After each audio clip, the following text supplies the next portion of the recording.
नमस्कार साथियों, आज हम इस वीडियो में ट्रांसपोर्ट वाउचर के भुगतान की संपूर्ण प्रक्रिया के बारे में जानेंगे और साथ ही ये जानेंगे कि इसका कंपोनेंट क्या होगा। तो सबसे पहले हमें एक्सेल के फाइल के रूप में कक्षा 1 से 8 के जो पात्र विद्यार्थी हैं उनकी सूची और कक्षा 9 से 12 की जो छात्राएं हैं पात्र, उनकी सूची सीबीओ कार्यालय से प्राप्त हुई है। आपको अगर प्राप्त नहीं हुई है तो वो प्राप्त कर लें। और उस सूची में जो विद्यार्थी अंकित है, केवल उन्हीं विद्यार्थियों को ट्रांसपोर्ट योजना का लाभ देय होगा, क्योंकि वो सूची हमने ही जो शाला दर्पण पे जिन विद्यार्थियों को चिन्हित किया था उसी के आधार पर वो सूची एकीकृत होकर हमारे पास आई है। तो उस सूची में जो विद्यार्थी अंकित हैं उन्हीं विद्यार्थियों को ट्रांसपोर्ट वाउचर योजना का लाभ मिलेगा। तो सबसे पहले उन सभी विद्यार्थियों के जो खाते हैं और आईएफएससी कोड वो प्राप्त करके और अपने को एसएनए के मास्टर डेटा में ट्रांसपोर्ट वाउचर ग्रुप बना के और उसमें ऐड करने होंगे। और ये ऐड होने के पश्चात जब पीएफएमएस कोड आवंटित हो जाएंगे तब हमारे बिल बनाने की प्रक्रिया है वो शुरू होगी। तो बाकी प्रक्रिया एसएनए पर जिस तरह से हम बिल बनाते हैं, वेंडर पेमेंट, बिल एलोकेशन वगैरह करके, और वही प्रक्रिया रहेगी। तो शेष जो प्रक्रिया है वो किस प्रकार से रहेगी, तो सबसे पहले अपने को जितने भी विद्यार्थियों को हमने पात्र किया है उन सब पात्र विद्यार्थियों के हमारे पास फॉर्म है वो आ जाने चाहिए। उन विद्यार्थियों के फॉर्म आप भरवा के व्यवस्थित रूप से रख लें और उनका संस्था प्रधान के द्वारा प्रमाणीकरण भी कर दें।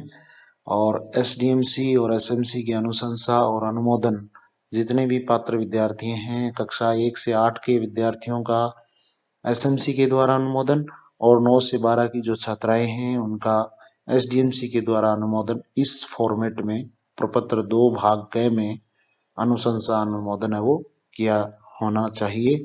और इसमें एसएमसी, एसडीएमसी, अध्यक्ष सचिव के सिग्नेचर। इसके बाद शाला दर्पण पर प्रविष्टि है, ये पूर्व का काम है, तो ये सारा हम कर चुके हैं। उस पे अंकन होने के पश्चात ही ये विद्यार्थी पात्र हुए हैं, तो रिकॉर्डली अपने पास ये सारा रहना चाहिए। उसके बाद राशि जारी करने की स्वीकृति भी एसडीएमसी और एसएमसी के द्वारा जारी होनी है, जिसका फॉर्मेट ये होगा प्रपत्र 3। इसमें एसएमसी एसडीएमसी की दिनांक, किस दिनांक को बैठक हुई, प्रस्ताव में भी ये लिया जाएगा। और पूर्व वाला जो था वो भी प्रस्ताव में लिया जाएगा कि किस दिनांक को ये प्रस्ताव लिया गया। तो ये एसडीएमसी एसएमसी के रजिस्टर में प्रस्ताव भी आपको लेना है। और उसके बाद जब ये सारा काम कंप्लीट हो जाए तो अभी अपने को दिसंबर तक की वित्तीय स्वीकृतियां जारी हुई है एसएनए के माध्यम से, तो दिसंबर तक का जो भुगतान है वो हमें करना है। तो उसके लिए दिसंबर तक की अटेंडेंस है वो इस प्रकार के फॉर्मेट में आप ले सकते हैं। और टोटल अटेंडेंस 9 से 12 के जो विद्यार्थी हैं उनको 20 से मल्टीप्लाई कर देंगे, 1 से 8 के हैं उनको 6 से 8 वालों को 15 से मल्टीप्लाई और 1 से 5 वालों को 10 से मल्टीप्लाई करके जो अमाउंट होगा वो अपन यहाँ पे अभी भुगतान कर देंगे। लास्ट वाला जो बिल बनेगा जनवरी, फरवरी, मार्च, अप्रैल, या जो भी लास्ट अंतिम वर्किंग डे होगा, उसमें आपको जो अधिकतम वाला है वो भी मिलान कर लेना है। जितनी राशि का अधिकतम का रूल है उससे अधिक भुगतान नहीं होना चाहिए, इस बात का भी आपको ध्यान करना है। इसके अलावा उपस्थिति के आधार पर जो भुगतान का आदेश आपको निकालना होगा और उस आदेश के हिसाब से हमें एसएनए के माध्यम से बिल बनाकर और उस बिल के अनुसार उनको भुगतान किया जाना होगा। तो ये कार्य है वो पीएफएमएस कोड मिलने के उपरांत हो सकेगा। इसलिए जितने भी पात्र विद्यार्थी हैं जो एक्सेल सूची में हमें प्राप्त हुए हैं सीबीओ कार्यालय से, उन सभी के खाता संख्या जल्द से जल्द एसएनए पोर्टल पर अपलोड करावें। मास्टर डेटा में उनका अपलोड होना जरूरी है। पीएफएमएस कोड जब तक आवंटित नहीं होंगे तब तक हम उनको भुगतान नहीं कर पाएंगे। अब लास्ट जो बिंदु है कि इनका कंपोनेंट क्या होगा, तो इसके बारे में भी बहुत सारे साथी है वो कंफ्यूजन में है।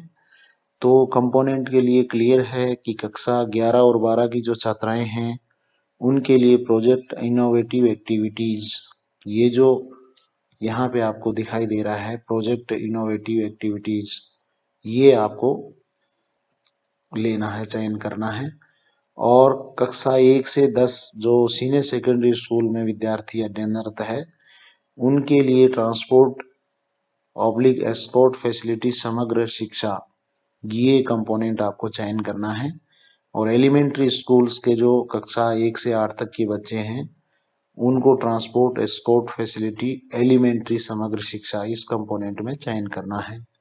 इसके अलावा ये कार्य करने के बाद आपको दिसंबर तक के भुगतान का शाला दर्पण पोर्टल पर भी अंकन करना है कि दिसंबर तक का कितना भुगतान किस विद्यार्थी को हुआ है, वो अमाउंट आपको भर के शाला दर्पण पे सेव करना है।